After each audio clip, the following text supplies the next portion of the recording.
Hello everybody and welcome to another episode of Robert's Movie Talk.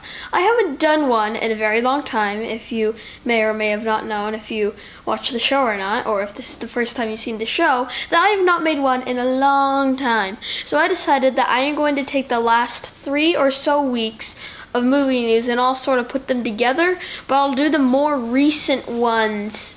I'll have more recent news than more old news. I'll have a couple older news. Anyway, with that, let us start the show. So our first topic of today is that about 3 weeks ago, Robert Downey Jr.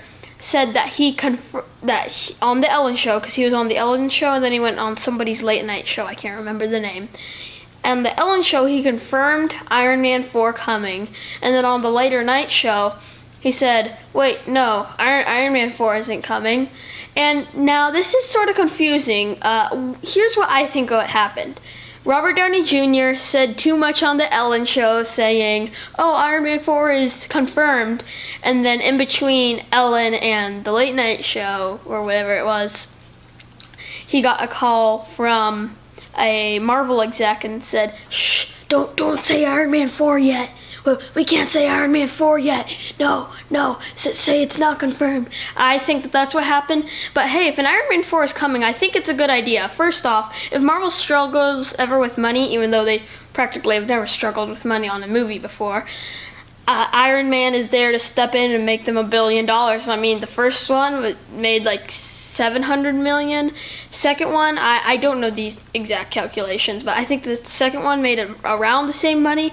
The third one cracked over $1 billion and is the 6th most profitable movie of the year of 2013 besides Frozen. Also the 6th most money-making film of all time, that's just crazy amounts of money. So I think Iron Man 4 is a good place to fall on. The thing is that I hope Robert Downey Jr. gets more contract, because if they're using him for Avengers 2 and Iron Man 4 with no Avengers 3, that's just a bad idea in my opinion. So hopefully this means that he is signing more on for more contracts, more movies, and hopefully this is a good thing in the long run. Alright, our second movie news story is that it has been confirmed a third Ghostbusters movie is coming, but it is coming with an all-girl cast. What do I think of this? I think that this is, I'm sort of mixed on this. What I think of the whole full girl cast, I think that that's a good idea, because we have female-led movies, but we don't have a lot of action ones. I mean, you could sort of call Ghostbusters an action movie if you really think about it. I mean, even though in my review I said really they sort of didn't move around a lot, you can sort of call it an action movie, more of kind of an adventure movie. But I think that it's good for a woman to have those lead roles in action and adventure movies, because we don't really have a lot of those in Hollywood. But the thing is that I'm not sure I really want a Ghostbusters 3. It's just, I understand Ghostbusters is sentimental and it's really good. Trust me, I saw the first one when it was re-released for its 20th anniversary or 30th, something like that, and I really liked it. But I'm not sure if I want a third Ghostbusters necessarily. I don't really know why. I don't have a very good reason for it. I just don't necessarily want one, but hey, at least one is coming, and I guess that I could be happy for it because of the all-girl cast. Anyway, let's continue on to our third movie news topic, which is that shortly after Pacific Rim, well, not shortly after, a little while after Pacific Rim, a Pacific Rim 2 was confirmed, and now a Pacific Rim 3, I'm not sure if it's a rumor or if it's confirmed, that a Pacific Rim 3 is for sure. Now, what do I think about this? Pacific Rim, I'm gonna say it's a bad idea. Here's why. Okay, so the first movie, as you know, cracked even and made about, I'd say, $30 or $40 million. So, of course, they greenlight a second one. But the thing is, I know that the first one, running off some steam, running off everything, you'd think I'd say, oh, that's a great idea, right? But the thing is that, I mean, Pacific Rim 2, what if it fails? And I'm getting sort of a think that it will fail, that it'll make this about the same amount of money, because people who haven't seen Pacific Rim, I don't think will really see Pacific Rim in theaters. And if they do see Pacific Rim in theaters, then I think that would be better. Like if people who didn't see it originally went back to see it. But if people who originally, I think that most people who originally did see it will go back to see the second one, and it'll make the same amount of money. And you know, having sort of this with your money making it's a good thing for a third one, but who knows, maybe eventually people will get tired and it'll start going like this. So I'm not sure if a third one is really good to confirm.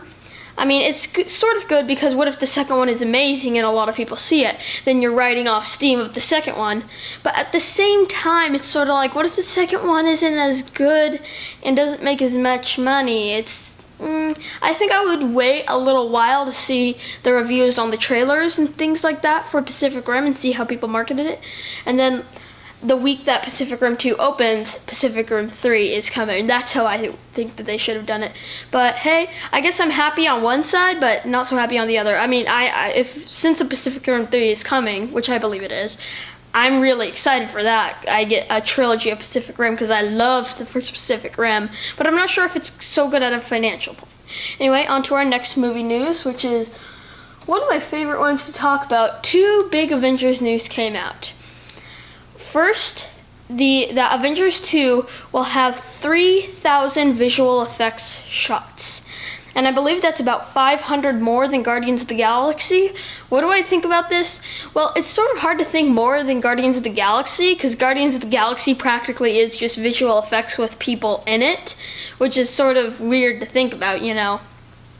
But at the same time, I'm happy for it, because Ultron, you know, and all his Ultron, you know, thoughts, whatever, are going to play a very key part, and they look very visual effects-ized. So if you're gonna have a bunch of those, like millions and billions, you need a lot of visual effects shots. And since you're gonna have a lot of visual effects shots, that means that a lot of those will come, and I think a lot of them need to come, because say that not a lot of Ultron bots do come, well then that poster right there is very misconceiving. So I think that this is good, and maybe we'll see more Hulk, because, you know, Hulk is full CGI mostly, so I think that if we see Hulk, that's a very good thing as well. And the second one is that, okay, so the Avengers 2 trailer on Tuesday was confirmed that it would come out on a commercial break to the second, the Agents of S.H.I.E.L.D., the Agents of S.H.I.E.L.D. episode next Tuesday, or probably Tuesday by now, in 2 days basically, since this is being uploaded on Sunday. And then it got leaked on Tuesday, so Marvel just put out the full version of it. And what do I think of this trailer? I love this trailer. Oh my gosh, it's amazing, especially for a teaser trailer, because teaser trailers are usually only like a minute or a minute and a half long. This one was 2.5 minutes, and man, this opens so many doors. I mean, there's Hulk fighting the Hulkbuster. Oh my gosh, the Hulkbuster looks so cool in this. Like when he first comes down, and you just see him sort of transforming, and you see like the small Iron Man head, and then suddenly it becomes bigger, and then him fighting. Oh my gosh, it looks so cool. There were so many cool things in here, so many cool visual effects shots, so much cool action. This is probably the best teaser trailer I've ever seen. Not the best trailer, but the best teaser trailer. I absolutely love this trailer, and I like the song that they played in the background, which, if you couldn't tell, is the Pinocchio song. Only it's the more slow, messed up, weird, dark version of it, and I thought that was a great one to play, especially at the end when Ultron has his famous line, now you see Avengers, it's something like that, now you see Avengers, I have no strings. And also, before that scene, you see Captain America's shield broken, and I see a hand next to it. And that sort of made me think maybe Captain America dies. But the problem with that is that, the whole Civil War thing would be completely ruined. But I think that there could be something resolving in that if they use Bucky for it. Like, Bucky is mad because his friend died, and then more things come along that make the Avengers stay on Bucky's side and more on Iron Man's side, and they fight. I think that would be pretty interesting. But honestly, I love this trailer. I could talk about this trailer for hours, but I don't want to make it too long. But this trailer is amazing. Alright, on to our next movie news topic, which is that Tom Hardy has been approached for Apocalypse.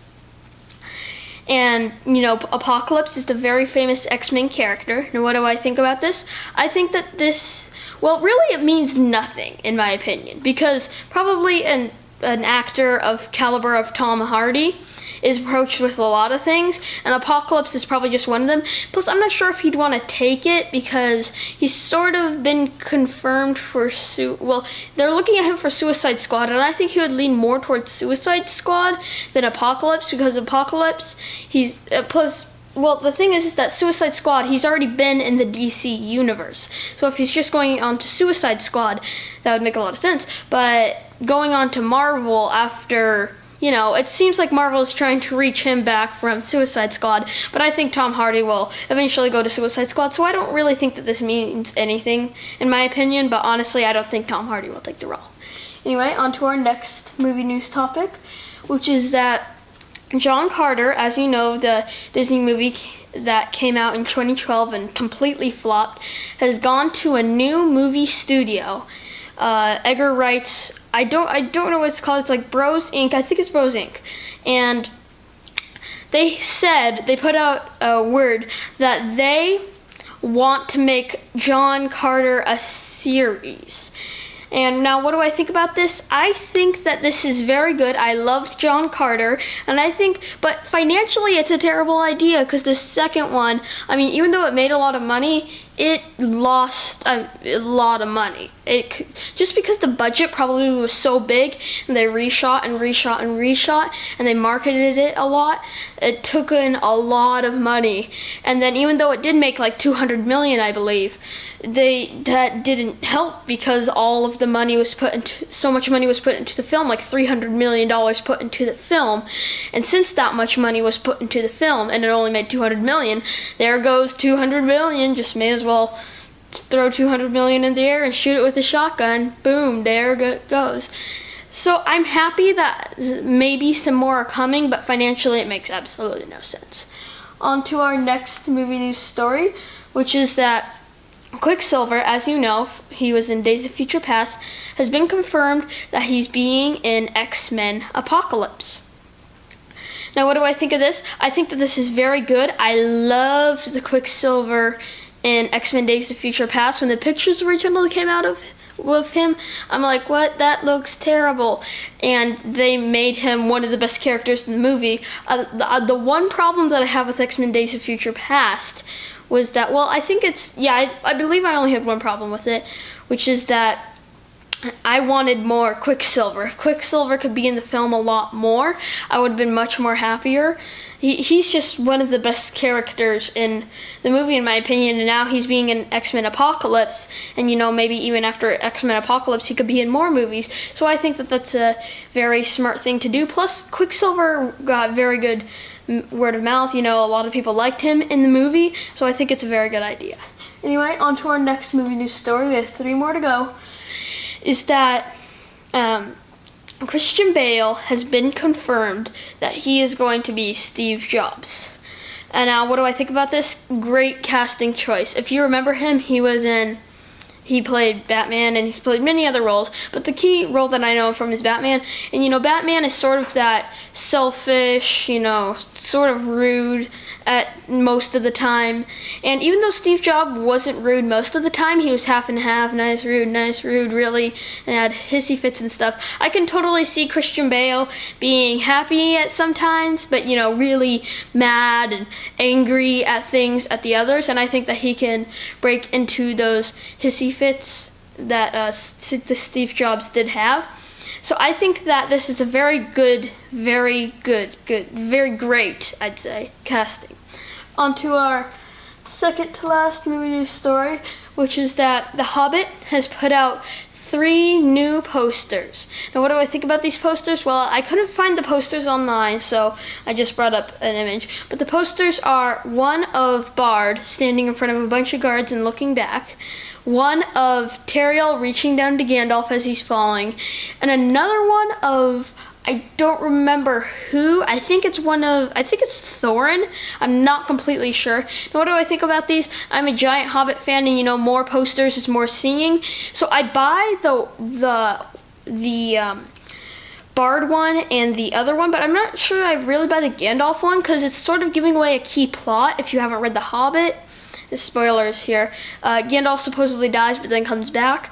So I'm sort of wondering why they would put that in a poster. Then again, we're not really concerned about that because we remember him in Lord of the Rings, so he couldn't die in The Hobbit and then suddenly, oh look, he's in Lord of the Rings, because that would make no sense. But then again, he died before and became Gandalf the White, so yeah.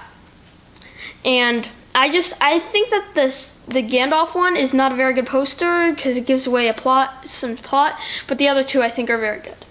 Alright, and on to our final movie news story, which is that Neil Patrick Harris, as you know, he's hosted a Vinny Award show, and he was also a key character in How I Met Your Mother, and he's been in other movies, is going to host the Oscars. What do I think about this? Very good. He has a very comedic presence. He's very funny in a lot of things that he's done. I've seen episodes of How I Met Your Mother just by sitting down, and my sister has it on the TV.